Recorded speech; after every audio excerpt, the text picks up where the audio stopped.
নমস্কার বন্ধুরা, সম্ভবামি যুগে যুগে ইউটিউব চ্যানেলে আপনাদের সকলকে স্বাগত জানাচ্ছি। উফ, আপনি কেন আমাকে এত বড় একটা রেস্টুরেন্টে নিয়ে আসলেন বলুন তো? লোককে কি বলবে? বুড়ো বয়স হয়েছে, এখন এই বয়সে এত দামি একটা রেস্টুরেন্টে নিয়ে এসেছেন। আরে মাধবী, আজ আমাদের বিবাহ বার্ষিকী, তাও আবার 50তম। এতটুকু তো আমার অধিকার আছেই, তাই না? যাতে তোমাকে একটু খুশি দিতে পারি। তরুণ বয়স তো মা বাবার সেবা করতেই কেটে গেল। তাদের দীর্ঘ অসুস্থতার চিকিৎসা করতে করতে, ওষুধপত্র, হাসপাতালের খরচ চালাতে চালাতেই সব টাকা শেষ হয়ে যেত। কিন্তু আজ আজ তো তেমনটা নেই। আজ যা সঞ্চয় আছে তাতেই যদি তোমাকে একটু সুখ না দিতে পারি, তাহলে এ জীবনে আর তোমাকে আমি কী বা দিলাম? এখন তো আমাদের ছেলে অরিজিৎ বড় হয়ে গেছে, নতুন ব্যবসা শুরু করেছে। আমি তো রিটায়ার করেছি। এখন বুড়ো বয়সে এসে এতটুকু শান্তি তো প্রাপ্য আমাদের। এরপর বিমলবাবু তার স্ত্রীকে চমকে দেওয়ার জন্য একটি কেক অর্ডার করলেন এবং রেস্টুরেন্টে সেই কেক কেটে সমস্ত ওয়েটারদের খাওয়ালেন। তিনি সকলকে বললেন, আজ আমাদের বিয়ের 50তম বিবাহ বার্ষিকী। মাধবী দেবী লজ্জায় লাল হয়ে গেলেন। ছাড়ুন তো, এসব কি করছেন? চলুন এখন বাড়িতে যাওয়া যাক, অনেক হয়েছে। বিমলবাবু হালকা গলায় গুনগুন করতে লাগলেন। তারপর তিনি স্ত্রীর হাত ধরে একটি অটোরিকশায় চড়ে বাড়ির দিকে রওনা হলেন। কিন্তু বাড়িতে পৌঁছে এমন এক দৃশ্য দেখেন যে তাদের পায়ের তলা থেকে যেন মাটি সরে যায়। নিঃশ্বাস ওঠানামা করতে থাকে। বাড়ির দরজা খোলা এবং লাইট জ্বলছে, অথচ ওই সময়ে বাড়িতে কেউ থাকার কথা নয়। তাদের ছেলে শহরের বাইরে গেছে। বিমলবাবু দেখেন তাদের বাড়িতে কয়েকজন গুন্ডা ঢুকে পড়েছে এবং দরজা ভেঙে ফেলেছে। মাধবী ভয়ে কাঁপতে কাঁপতে বলেন, আপনারা এখানে কি করছেন? এটা আমাদের বাড়ি, আপনারা এখানে কেন ঢুকেছেন? তাড়াতাড়ি এখান থেকে বেরিয়ে যান, না হলে আমি পুলিশ ডাকবো। এক যুবক, যার নাম অরুণ, হাসতে লাগলো। এটা আপনার বাড়ি নয়, এটা আমাদের বাড়ি। এই দেখুন কাগজপত্র, এই বাড়ির মালিক আমাদের সঙ্গে ডিল করেছে এবং আমাদেরকে বাড়ি বিক্রি করে দিয়েছে। বিমলবাবু বিস্মিত হয়ে গেলেন। আমি কবে তোমাদের সঙ্গে কোনো ডিল করলাম? আমি তো এই বাড়ি বিক্রি করিনি। মিথ্যা বলছো কেন? এটা আমার বাড়ি। অরুণ বলল, আমরা গুন্ডা নই, আমি একজন ব্যবসায়ী। এই বাড়ির কাগজে আমার স্বাক্ষর আছে। আমি আপনার ছেলেকে 50 লাখ টাকা দিয়ে এই বাড়ি কিনে নিয়েছি। এখন বাড়ি আমার, তাই দয়া করে আপনারা এখান থেকে বেরিয়ে যান। তারপর তারা দুজনকে জোর করে বাড়ি থেকে বের করে দেয়। বিমলবাবু ও মাধবী দেবীর চোখে জল চলে আসে। তারা কিছুই বুঝতে পারছিলেন না কবে তাদের ছেলে এই বাড়ি বিক্রি করে বিদেশে চলে গেছে। বিমলবাবু বলতে লাগলেন, এখন আমরা কি করব, কোথায় যাব? তখন তারা অমলকে বললেন, দেখো বাবা, আমরা এই বয়সে কোথায় যাব? তুমি দয়া করে আমাদের এই বাড়িতেই থাকতে দাও। যদি দরকার হয় আমাদের দিয়ে কোনো কাজ করিয়ে নিও, তবেও আমাকে এই বাড়ি থেকে তাড়িও না। রাত হয়ে গেছে। তখন অরুণ বলে, আমি এখানে কোনো বৃদ্ধাশ্রম খুলিনি যে সবাইকে বিনা মূল্যে এখানে থাকতে দেব। এছাড়াও আমারও পরিবার আছে। আমি এখানে একটা বড় হোটেল খুলতে চাই। তাই দয়া করে এখান থেকে চলে যান, এই বাড়ি খালি করুন। এরপর থেকে তাদের সমস্ত জিনিসপত্র ঘর থেকে বার করে দেওয়া হলো। বিমলবাবু ঘরে গিয়ে নিজের লকার খুললেন, কিন্তু দেখলেন সেখানে কোনো টাকা ছিল না, কোনো সোনা গয়না ছিল না, সব লুট হয়ে গেছে। তিনি বুকে হাত দিয়ে কেঁদে ফেললেন, মাধবী, আমরা তো সর্বস্ব হারিয়ে ফেললাম। এই দিন দেখতে হবে আমাকে, আমি জীবনে কখনো ভাবিনি। আমাদের ছেলে কোথায় গেল তারও তো কোনো খোঁজ নেই, সে তো আমাদের ঠকিয়ে পালিয়ে গেছে। এই কি ছিল ছেলের কর্তব্য? মাধবী, আমাদের ছেলে আমাদের পর করে দিয়ে চলে গেল, আমাদের কোথাও মুখ দেখানোর জায়গা রাখলো না। বিমলবাবু কান্নায় ভেঙে পড়লেন। এমন কথা বলো না গো, সব ঠিক হয়ে যাবে। মাধবী দেবী তাকে সান্ত্বনা দেওয়ার চেষ্টা করলেন। দুজনে তাদের ব্যাগ তুলে নিয়ে বাড়ির উঠান দিয়ে বেরিয়ে যাচ্ছিল। ভাবতে লাগলেন এখন কোথায় যাবেন, রাত তো অনেক হয়ে গেছে। অবশেষে দুজনে সিদ্ধান্ত নিলেন বাড়ির দরজার কাছেই বসে থাকবেন। ভাবলেন হয়তো সকালে নতুন মালিকের মনে একটু দয়া জাগবে আর তারা অন্তত বাড়ির এক কোণে পড়ে থাকতে পারবেন। কিন্তু সকালে যেই না সূর্য উঠল, বাড়ির নতুন মালিক কয়েকজন লোক পাঠিয়ে তাদেরকে বাড়ি থেকে ধাক্কা মেরে বার করে দিল। তখন তারা ভাবতে লাগলেন এখন কোথায় যাব। মাধবী দেবী বললেন, এই শহরে তো আমাদের কেউ নেই, আমরা কার কাছে যাব? বিমলবাবু বললেন, তুমি চিন্তা করো না মাধবী, এই শহরে আমার একমাত্র বন্ধু আছে, তার নাম দীনেশ। হয়তো আমাদের দুঃসময়ে ও সাহায্য করতে পারে, চলো আমরা ওর বাড়ি যাই। দুজনে দীনেশের বাড়ির দিকে রওনা দিলেন। কিছুক্ষণের মধ্যে তারা তাদের বাড়ির দোরগোড়ায় এসে দাঁড়ালেন। এক তরুণ ছেলে দরজা খুলল, জিজ্ঞেস করল, আপনারা কাকে খুঁজছেন? ভেতর থেকে কান্নার আওয়াজ ভেসে আসছিল। সেই শব্দ শুনে বিমলবাবুর বুকটা কেঁপে উঠল। তিনি বললেন, বাবা, তোমার বাবার নাম দীনেশ? আমি ওর বন্ধু বিমল, একটু দেখা করতে চাই। ছেলেটি বলল, কাকু, আমার বাবা তো এখন আর বেঁচে নেই, আমরা ঠিক এখনই তার অন্ত্যেষ্টিক্রিয়ার জন্য বেরিয়ে যাচ্ছিলাম। এই কথা শুনে বিমলবাবু হাউমাউ করে কেঁদে উঠলেন। তিনি বন্ধুর মরদেহের গায়ে ঝাঁপিয়ে পড়লেন আর বলতে লাগলেন, তুই চলে গেলি রে দীনেশ, বলেছিলি না আমি বিপদে পড়লে তুই পাশে থাকবি। আজ দেখ, তুই নিজেই তো আমার থেকে কত দূরে চলে গেলি। এখন আমাকে কে সাহায্য করবে, কে আমার পাশে দাঁড়াবে?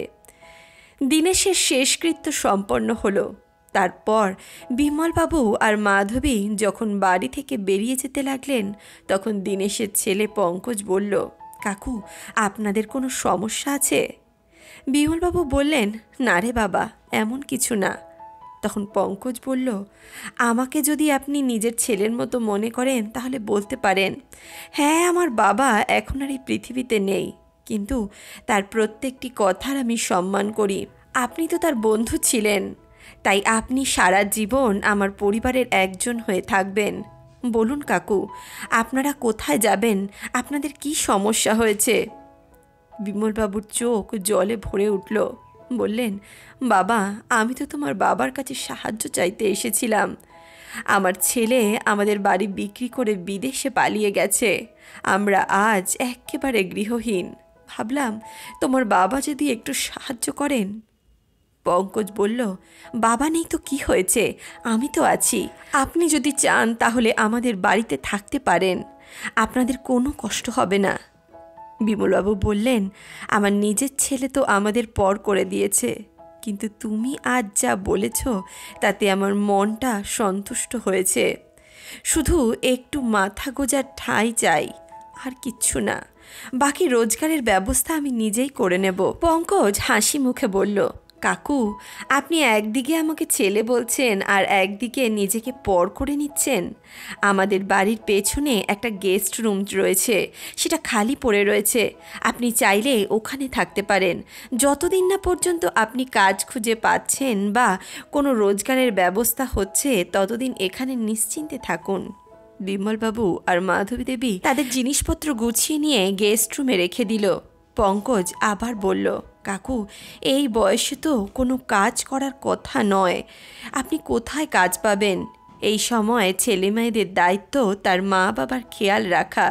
কিন্তু যাই হোক, এখন আপনারা এই বাড়িতে নিজেদের মতো মনে করে থাকতে পারেন, আপনাদের কোনো অসুবিধা হবে না। এখন চলুন একটু খেয়ে নেওয়া যাক। প্লিজ কাকু, আপনাকে দেখেই মনে হচ্ছে আপনি খুব ক্লান্ত, অনেকক্ষণ ধরে কিচ্ছু খাননি। বিমলবাবু বললেন, ঠিক আছে বাবা, তুই যখন বলছিস চল খেয়ে নি, তবে মনটা ভালো নেই, গলা দিয়ে কিছু নামবে না। পঙ্কজ শান্তভাবে বলল, আমি বুঝতে পারছি কাকু, কিন্তু যদি না খান তাহলে শরীরটাও তো খারাপ হয়ে যাবে। আমি জানি আপনার মনের উপর দিয়ে কি ঝড় বয়ে গেছে, আপনার ছেলে যে আপনার এত বড় ক্ষতি করে দিয়েছে। এমনটা বলেই পঙ্কজ নিজের স্ত্রী সুমনকে ডেকে পাঠালো। বলল, তাড়াতাড়ি আঙ্কেল আন্টির জন্য কিছু খাওয়ারের ব্যবস্থা করো। কিন্তু সুমন বিরক্ত মুখে বলল, শোনো তো, 1 মিনিট এদিকে এসো। এমন যাকে তাকে ভিখারির মতো লোকেদের বাড়িতে ডেকে আনা কি ঠিক? নিজের খাওয়ার রোজগার হয় না, এখন আবার এই 2 বুড়ো বুড়ির জন্য রান্না করব। এখনও তো অতিথিরা পুরোপুরি যায়নি, এখন তাদের আদর আপ্যায়ন করব না, ওদের আদর আপ্যায়ন করব। কি গো, তোমার কি কোনো চিন্তা ভাবনা নেই? তুমি কি কিছু বুঝতে পারো না? এদেরকে তো বৃদ্ধাশ্রমেও পাঠিয়ে দিতে পারো, বৃদ্ধাশ্রমে এরা ভালোভাবে থাকতে পারবে। তুমি এই বাড়িটাকেই বৃদ্ধাশ্রম ভেবে রেখেছো, যে আসবে তাকেই থাকতে দেবে, তাকেই খেতে দেবে। পঙ্কজ কড়া গলায় বলল, সুমন, তোমার লজ্জা শরম কিচ্ছু নেই। উনি আমার বাবার পুরনো বন্ধু। সুমন জবাবে বলল, আরে আমরা তো কোনোদিনও ওনাকে দেখিনি, আমরা তো মাত্র 1 বছর হলো এই পাড়ায় এসেছি, জানতামই না ওনারা কে। আচ্ছা, বাবা যদি ওনাদের বন্ধু হতেন তাহলে কোনোদিনও কি তাদের কথা আমাদের কাছে উল্লেখ করতেন না? আচ্ছা ঠিক আছে, মানছি বাবার উনি প্রিয় বন্ধু ছিলেন, কিন্তু এখনকার মানুষ এত চালাক, একটু গল্প সাজিয়ে তোমাকে বোকা বানিয়ে নেবে। তুমিও না এত সরল মনের মানুষ হয়ে আমার কপালেই হয়েছে যত দুঃখ। আমি বলে দিলাম আমি কোনো রান্না করতে পারবো না। তুমি সব সময় আমাকে এরকম ফ্যাসাদে ফেলো, সব সময় আমি তোমার কথাও শুনতে পারবো না। তোমার চাকর নাকি? এখন কি তোমার শ্রবণ কুমার হওয়ার খুবই দরকার ছিল? সদ্য তো তোমার বাবা মারা গেছেন, এখানে এত সমস্যা রয়েছে, কপালে আমার শান্তি নেই। কিছুদিন আগেই বুড়োটার হাত থেকে নিস্তার পেয়েছিলাম, আবার নতুন লোকজন এনে জুটেছ তুমি। এইভাবে সুমন চিৎকার করতে লাগলো। একথা শুনে সুমন রেগে তার গালে একটা চড় কষিয়ে দিল। সুমনের চিৎকারে ঘরের ভেতরে বসে থাকা বিমলবাবু ও মাধবী দেবী সব শুনে ফেললেন। তারা কিছু না বলে চুপচাপ উঠে দাঁড়ান এবং একরকম লজ্জায় তাদের ব্যাগ নিয়ে বাড়ি ছেড়ে বেরিয়ে পড়লেন।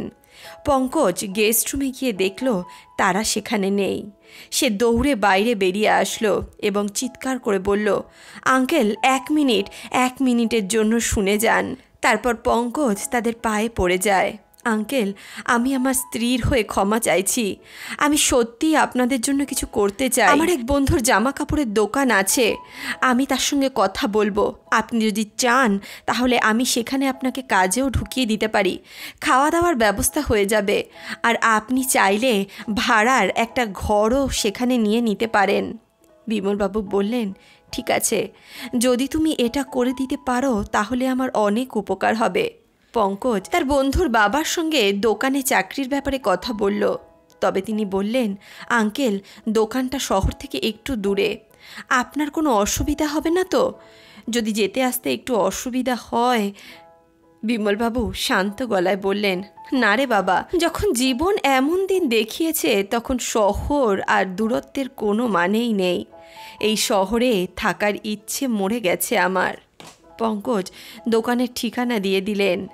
এরপর বিমলবাবু জামা কাপড়ের দোকানে কাজে যোগ দেন। তিনি খুব পরিশ্রম ও সততার সঙ্গে কাজ করতে লাগলেন। যেই কাস্টমার আসতেন না কেন তিনি বড় ভালোবাসা দিয়ে কাপড় দেখাতেন। তার কথা বলার ভঙ্গি এতই মিষ্টি ছিল যে কাস্টমাররা খুব খুশি হতেন এবং সহজেই পোশাক কিনে নিতেন। আর এটা হওয়াটাই স্বাভাবিক ছিল। এক সময়ে তিনি শিক্ষকতা করতেন। তিনি বড় মমতা ও যত্নে ছাত্রদের পড়াতেন। তার ক্লাসে ছাত্ররা খুব সহজেই পড়া বুঝে যেত। আজ সেই জ্ঞান ও আন্তরিকতা ব্যবসায়ও ম্যাজিকের মতো কাজ করতে লাগলো। দোকানের বিক্রি অনেক বেড়ে যায়। দোকানের মালিক গোপাল দাসজি খুব খুশি হয়ে যান এবং বিমল বাবুর মায়না বাড়িয়ে দেন। মাধবী দেবী এখন ভাড়া বাড়িতেই থাকতেন। তিনি রান্না করতেন, ঘরের সমস্ত কাজ সামলাতেন এবং যখন বিমল বাবুকে টিফিন দিতে যেতেন তখন দোকানে গিয়ে তার সঙ্গে কিছু কথা বলতেন। কাপড় বিক্রি করাতেও তিনি সাহায্য করতেন। স্বামীর কাজে সাহায্য করতে ওনার খুব ভালো লাগতো। বিমলবাবুর জীবন আবারও স্বাভাবিক পথে ফিরে এসেছিল। এইভাবেই কিছুদিন কেটে যাচ্ছিল। একদিন প্রবল বৃষ্টি হচ্ছিল। সকালেই মাধবী দেবী জামা কাপড় ধুয়ে ছাদে মেলে দিয়েছিলেন। তিনি ছাদের কাপড় ভিজে যাবে বলে দৌড়ে দৌড়ে ছাদে যাচ্ছিলেন এবং সেই কাপড়গুলো নিচে নিয়ে আসার চেষ্টা করছিলেন, কিন্তু হঠাৎ করেই কাপড় নিয়ে নিচে নামার সময় ওনার পা পিছলে যায়। তিনি সিঁড়ি থেকে পড়ে যান, প্রচণ্ড চোট পান, তার পায়ের হাড় ভেঙে যায়। কোনো রকমে মাধবী দেবী তাকে হাসপাতালে ভর্তি করেন। মাধবী দেবী কাঁদতে কাঁদতে বলতে লাগলেন, হে ভগবান, এই ছিল কপালে, এই বিপদের থেকে উঠলাম, আবার এক নতুন বিপদের মধ্যে পড়লাম। আমরা এমন কি পাপ করেছি যে এ জন্মে এত কষ্ট ভোগ করতে হচ্ছে। কোনো রকমে একটা ঘর পেয়েছিলাম, একটু ব্যবসা দাঁড় করিয়েছিলাম, এখন আবারও সব শেষ হয়ে গেল। মাধবী দেবী ঘরে বসে বসে এই সমস্ত কথাই ভাবছিলেন। ঠিক তখনই দরজায় ঠোকা পড়ে। মাধবী দেবী দেখলেন যে বাড়িওয়ালা দাঁড়িয়ে আছে। বললেন, মাধবী দেবী, আসলে আপনাকে আমি জানিয়ে দিতে চাই, আপনাদের গত 2 মাসের ভাড়া বাকি আছে, অনুগ্রহ করে ভাড়াটা মিটিয়ে দিন। মাধবী দেবী অনুরোধ করে বললেন, মালিক, একটু সময় দিন, শুধু কয়েকদিনের সময় দিন, সব টাকা আমি মিটিয়ে দেব। আসলে আমার স্বামীর চিকিৎসাতেই সব টাকা খরচ হয়ে গেছে। কিন্তু মালিক রুক্ষ শব্দে বললেন, আর মাত্র 2 দিন সময় আছে, তারপর যদি ভাড়া না মেটান তাহলে আপনার ঘরের সব জিনিস রাস্তায় ফেলে দেব। বিমলবাবু তখন শুয়েছিলেন। তিনি এই সব কথা শুনে আরও ভেঙে পড়লেন। মাধবীর জন্য মনের ভেতরে প্রচণ্ড কষ্ট হচ্ছিল। এই বয়সে এত কিছু একা সামলাতে হচ্ছে তাকে, তার নিজের কোনো সহায় নেই। মাধবী সিদ্ধান্ত নেন তিনিই দোকানের কাজ করবেন। প্রতিদিন সকালে স্বামীর যত্ন করে তাকে খাইয়ে দাইয়ে দোকানে চলে যেতেন, সারা দিন কাজ করতেন, রাতে ফিরে এসে বাসন মাজতেন, আবার রান্না করতেন। ঘরে ও বাইরে সমস্ত দায়িত্ব তিনি একার কাঁধে তুলে নিয়েছিলেন। তিনি ক্লান্ত হয়ে যেতেন, কিন্তু মুখে একটিও অভিযোগ রাখতেন না, যাতে বিমলবাবু তাকে দেখে মন খারাপ না করে। একদিন তিনি দোকানে কাজ করার সময় গোপালজি তাকে দেখে বললেন, বৌদি, আপনি এত কেন চিন্তা করছেন? আপনাদের বাড়ি ভাড়া বাকি আছে তো? আচ্ছা ঠিক আছে, আমি আপনাকে 2 মাসের অ্যাডভান্স দিয়ে দিচ্ছি, তাই দিয়ে আপনি বাড়ি ভাড়া মিটিয়ে দিন। এ কথা শুনে মাধবী দেবীর যেন প্রাণে জল আসলো।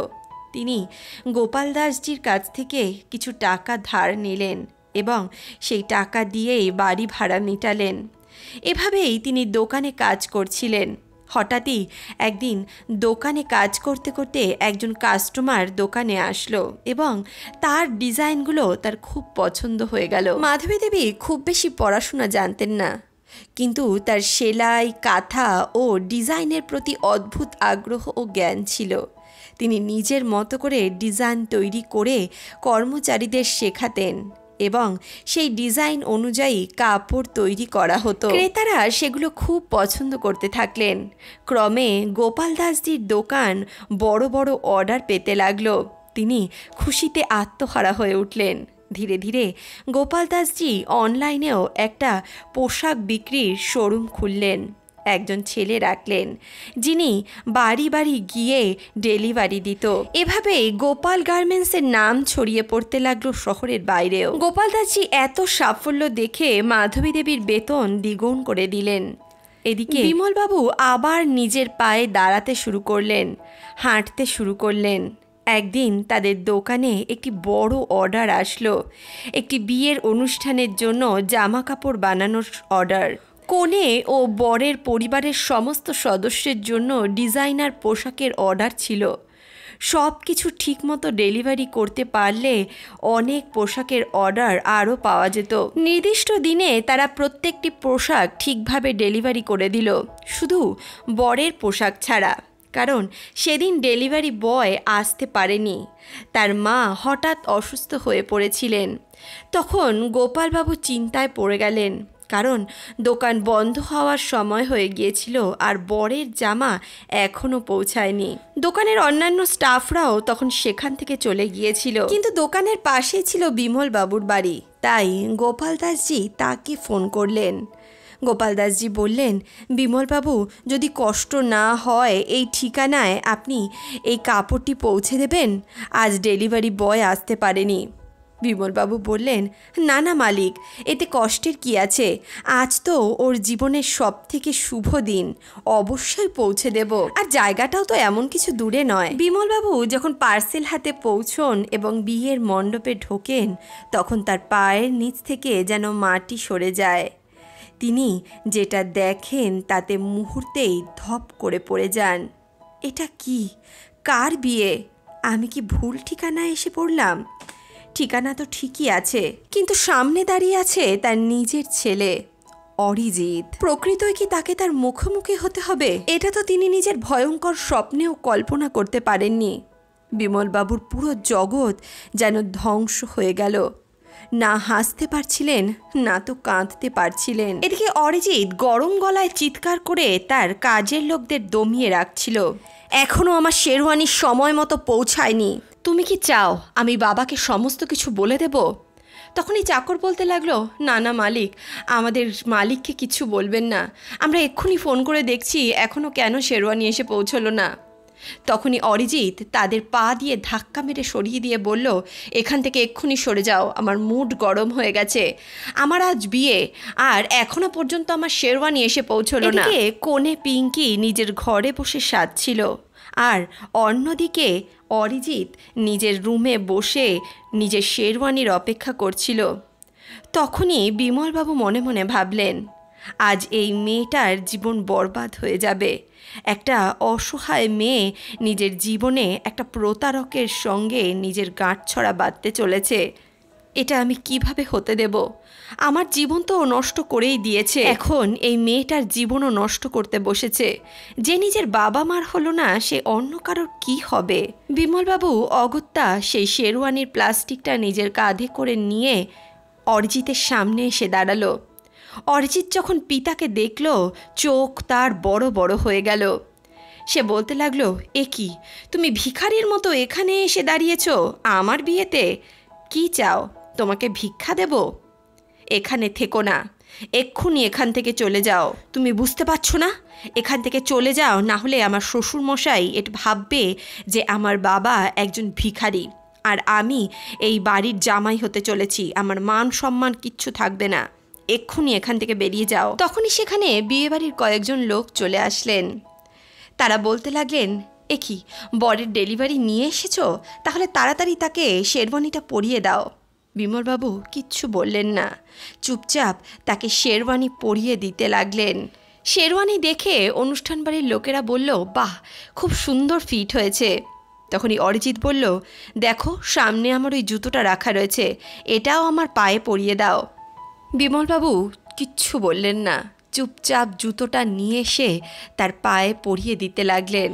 তখনই অরিজিৎ ইচ্ছে করে নিজের কফির কাপ থেকে সামান্য কফি নিজের জুতোর মধ্যে ফেলল আর বলল, দেখো তো আমার জুতোটা কি ময়লা, একটু পরিষ্কার করে দাও তো। বিমলবাবু বাবা হয়েও ঠান্ডা গলায় তার সমস্ত অবমাননা সহ্য করছিলেন, কারণ তিনি বিয়েতে কদাচিৎ কোনোরূপ কোনো সমস্যা সৃষ্টি করতে চাইছিলেন না, কোনো হাঙ্গামা করতে চাইছিলেন না। জুতো পরিষ্কার করার জন্য তিনি চলে গেলেন কাপড় আনতে। তখনই হঠাৎ করে বিয়ের কোণে পিঙ্কি নিজের ঘর থেকে সেজেগুজে বেরোচ্ছিল। তিনি যখন বিমলবাবুকে দেখলেন, তখন তিনি হতবাক হয়ে গেলেন, কারণ পিঙ্কি বিমলবাবুকে আগের থেকেই চিনতেন।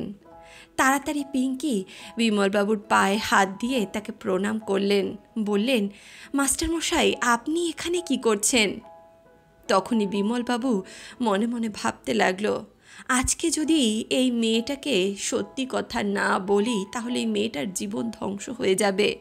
এই মেয়েটা আমার খুব প্রিয় ছাত্রী ছিল, আর আজ আমার ছেলে যে একজন প্রতারক, সে এই মেয়েটার বাবার টাকা পয়সা দেখে একে প্রেমের জালে ফাঁসিয়েছে। তিনি এক দেখাতেই এই সমস্ত কিছু বুঝে গেছিলেন। তিনি ঠিক করলেন পিঙ্কিকে তিনি সমস্ত কথা জানাবে। তিনি পিঙ্কির মাথায় হাত বোলালেন এবং বললেন, মা, তুমি আমার ছাত্রী।